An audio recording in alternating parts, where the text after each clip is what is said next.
આની પહોંચ તો CR પાટીલ સાથે છે, આની પહોંચ તો હર્ષ સંઘવી સાથે છે। 1000 રૂપિયાનો પાસ 5-5 હજાર રૂપિયામાં વેચાય છે। આ મૂર્ખ પ્રજા ત્યાં પૈસા ઉડાવવા માટે જાય છે। નમસ્કાર, હું છું વિક્રમ વકીલ અને તમે જોઈ રહ્યા છો હોટલાઇન ન્યૂઝ।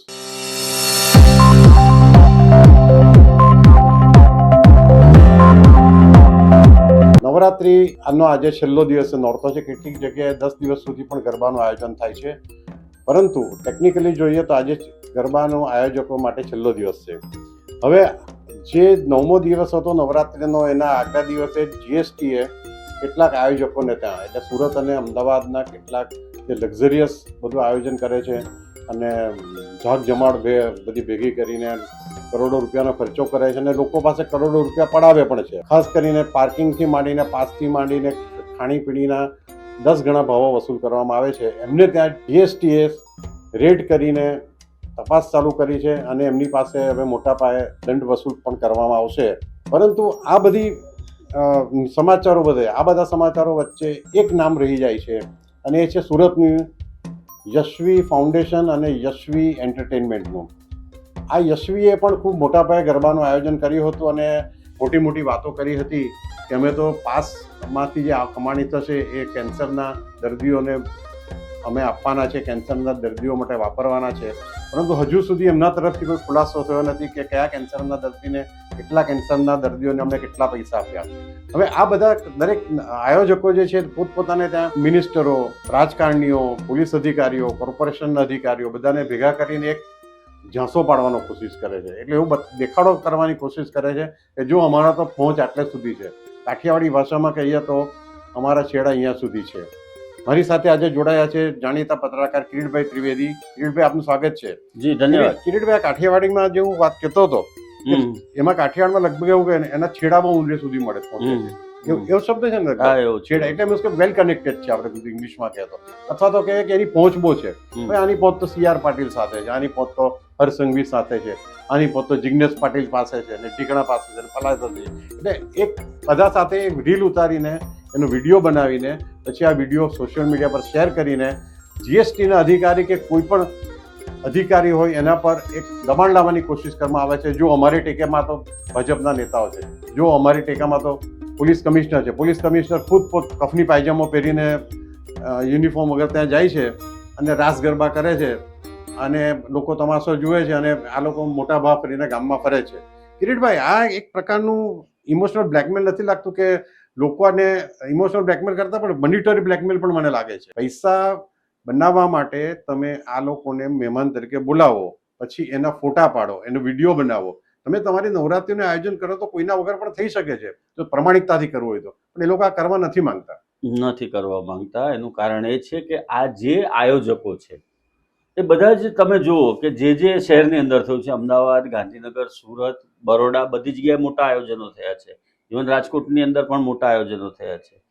આ બધા યુઝ એન્ડ થ્રોની નીતિ અપનાવવા વાળા આ બધા આયોજકો છે એ દરેકનો ઉપયોગ કરે છે। ખાસ કરીને એ લોકો પોલીસ અધિકારીઓનો ઉપયોગ કરે છે, મહાનગરપાલિકાઓમાં ફાયર વિભાગના અધિકારીઓનો ઉપયોગ કરે છે, રાજકીય નેતાઓનો ઉપયોગ કરે છે, એમના નામનો ઉપયોગ કરે છે, એમના હોદ્દાનો ઉપયોગ કરે છે અને તામઝામ એવો કરે છે, બધો ઊભો તામઝામ એવો કરે છે કે જાણે એમને આ ગુજરાતની અંદર એમનું શાસન ચાલતું હોય અને એમના કયા પ્રમાણે જ બધી સરકારો ચાલતી હોય અને અધિકારીઓ પણ એમના કયા પ્રમાણે ચાલતા હોય।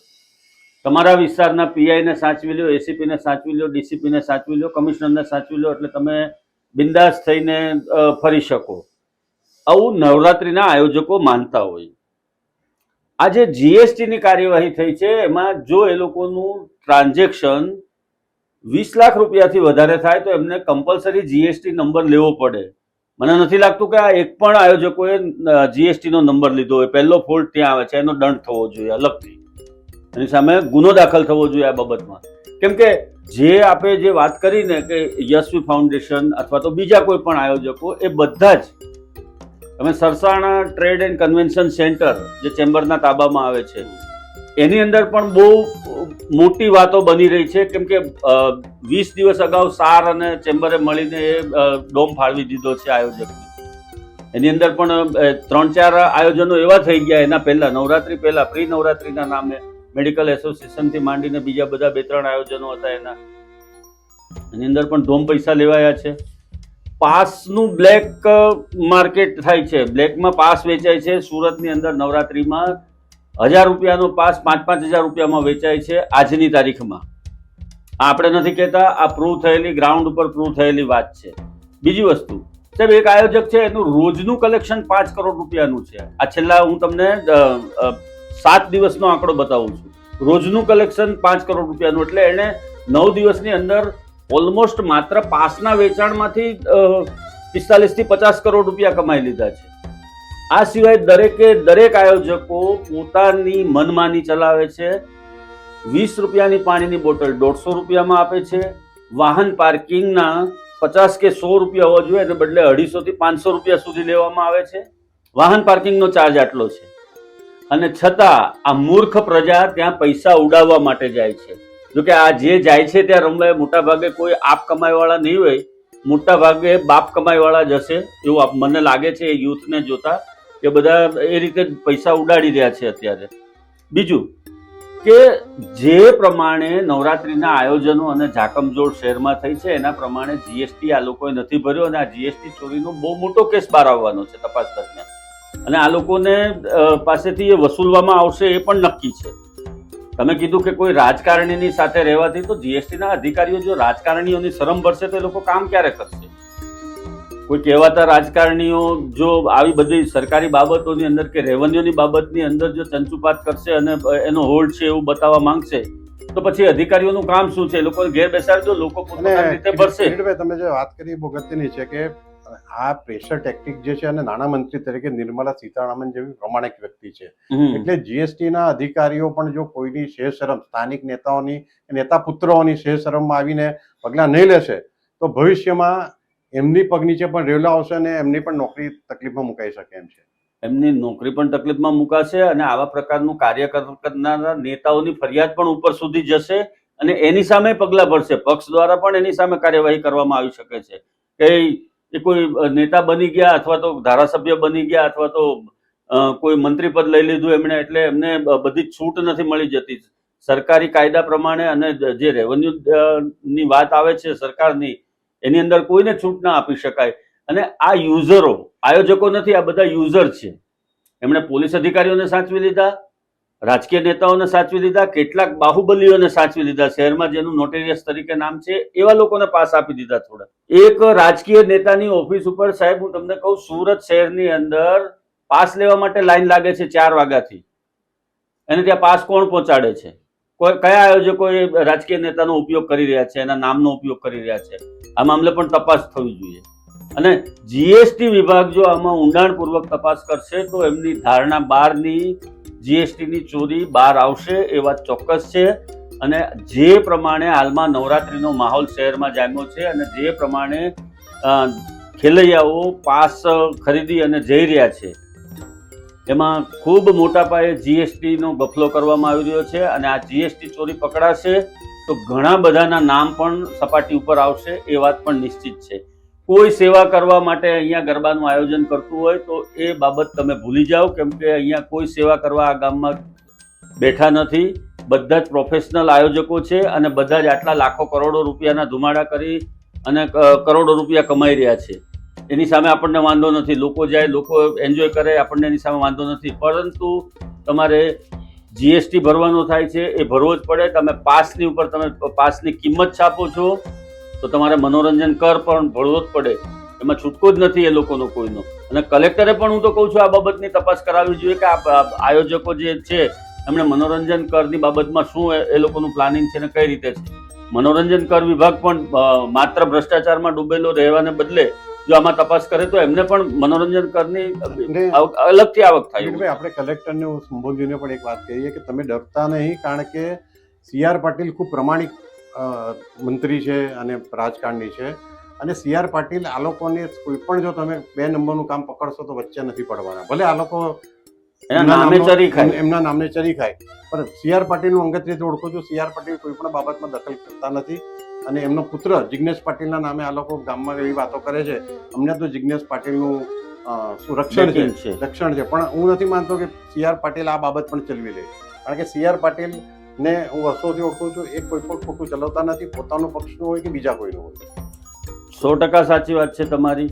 મારું બીજું એક એ પણ મારે નોંધવું છે કે જો આ લોકો આ રીતે 150-150 રૂપિયા પાણીની બોટલના લેતા હોય અને નાસ્તાના પૈસા પણ લગભગ ડબલ 1000 રૂપિયા 500 રૂપિયા પાઉંભાજીના તમે પડાવતા હો, વડાપાઉં 150 રૂપિયાનું વેચતા હો, 20 રૂપિયાનું વડાપાઉં 150 રૂપિયામાં વેચતા હો, તો આ લૂંટફાટ નથી તો બીજું શું છે? અને હું તો કહું I.K. દેસાઈ સાહેબ જેવા કોઈ જાગૃત નાગરિકે આ બાબતે કન્ઝ્યુમર કોર્ટમાં ફરિયાદ કરવી જોઈએ અને એ પાસેથી વળતર લેવું જોઈએ. કોઈ ફરિયાદ કરે કન્ઝ્યુમર કોર્ટમાં, કન્ઝ્યુમર કોર્ટ ચોક્કસપણે એ લોકોને ન્યાય આપશે. આ લોકોની સામે લડવાની જરૂર છે. આ રીતે કઈ રીતે ચાલી શકે કે રાત્રે તમે ગરબા રમવા ગયા છો, ખેલૈયાઓ ગરબા રમવા ગયા છે સાહેબ, એક ખેલૈયો 2-3 બોટલ પાણી પી જાય. સ્વાભાવિક છે કે એ લોકો સતત રમતા હોય, 3-4 કલાક સુધી રમતા હોય તો એ પ્રમાણે એ લોકોને થાક લાગતો હોય, બોડીને એનર્જી જોઈએ અને પાણી સૌથી પહેલી પ્રાથમિક જરૂરિયાત હોય. આ તો આપણે માત્ર પાણીની બોટલની વાત કરીએ છીએ, બીજા ઠંડા પીણાની તો વાત જ નથી કરતા કે એના કેટલા રૂપિયા લે છે આ લોકો. 150 રૂપિયા જો પાણીની બોટલના લેતા હોય તો ઠંડા પીણાની બોટલ 200-300 રૂપિયાથી નીચે આ લોકો વેચતા જ ન હોય. સ્ટોર પણ કઈ રીતે ભાડે આપ્યો છે અને એ સ્ટોર વાળા પણ GST ભરે છે કે કેમ એ પણ જોવું જોઈએ. કેમ કે જે સ્થળે 5 કરોડ રૂપિયાનું કલેક્શન થતું હોય વિક્રમભાઈ, તો ત્યાં ઠંડા પીણાનું વેચાણ પણ એટલી માત્રામાં થતું હોય, પાર્કિંગનું પણ એટલા વાહનો આવતા હોય, કેમ કે 5 કરોડ બહુ મોટી રકમ છે રોજની, અને પાણીની બોટલો પણ એટલી વેચાતી હોય. એટલે સ્ટોલ ધારકોની ઉપર પણ તપાસ થવી જોઈએ તમામ જગ્યાએ, કોઈની સહેજ શરમ રાખ્યા વગર. અને કેટલાક આયોજકો તો કિરીટભાઈ, એક નામ છે મારી પાસે, યશવી ફાઉન્ડેશન અને યશવી એન્ટરટેનમેન્ટના પરેશ ખંડેલવાલ કરીને કોઈક છે. આ નામ મેં તો પહેલી વાર સાંભળ્યું છે સુરતમાં. પણ અમને એટલી બધી ફરિયાદો અમારી પાસે આવી છે ફોન પર અને લેખિતમાં પણ કે આ ભાઈ કોઈ કોલસાનો વેપાર કરે છે અને એમણે આ કે નવરાત્રીનું આયોજન કર્યું છે, પણ એમાં એની ઊંડાણથી તપાસ થવી જોઈએ કે ફંડિંગ ક્યાંથી આવે છે, ખર્ચો ક્યાં થાય છે, કમાણી કેટલી થાય છે. ઇન્કમટેક્સ ડિપાર્ટમેન્ટ પણ આની તપાસ હાથ ધરવી જોઈએ. અને અમે તો ઇન્કમટેક્સ ડિપાર્ટમેન્ટને લખવાના પણ છીએ અને અમારો જે આ સ્ટોરી છે એ પણ એમના સુધી પહોંચશે કે ભાઈ તમે તમારી સૂત્રો દ્વારા પણ તપાસ કરો તો બધા ભોપાળા ખબર પડશે. ઇન્કમટેક્સ વિભાગની પણ તપાસ આમાં જરૂરી છે. બીજું એ લોકોએ જે સિંગરને લાવ્યા છે, જે આયોજકો, તમામ આયોજકો બધા મોટા મોટા સિંગરોને લાવ્યા છે, એ લોકોને પેમેન્ટ એ લોકોએ ચેકથી ચૂકવ્યું છે કે કેશમાં ચૂકવ્યું છે એ પણ તપાસ થવી જોઈએ. કેમ કે એમાં TDS કાપવાથી માંડીને બધી જ પ્રોસેસ કરવામાં આવવી જ જોઈએ અને થવી જ જોઈએ. એ ન થઈ હોય તો એ પણ એક ફોલ્ટ છે. તો આ બધી જ બાબતોનું વિક્રમભાઈ આપણે જો એક સારાંશ કાઢીએ તો શહેરની અંદર, સુરત શહેરની, આખા ગુજરાતની અંદર આવા પ્રોફેશનલ આયોજકો જે છે, જે માત્ર પોતાના રાજકીય કનેક્શનો કે અધિકારીઓ સાથેની સાંઠગાંઠ અથવા તો પોતાની વગનો ઉપયોગ કરીને આ જે આયોજન કરી રહ્યા છે, એ લોકો બેફામપણે ટેક્સ ચોરી કરી રહ્યા છે. અને એ ટેક્સ ચોરીની સામે GSTએ પ્રાથમિક તપાસ હજી શરૂ કરી છે. હું પ્રાથમિક શબ્દ વાપરું છું કેમ કે હજી સુધી આગળનું કોઈ ડેવલપમેન્ટ ડિક્લેર નથી થયું.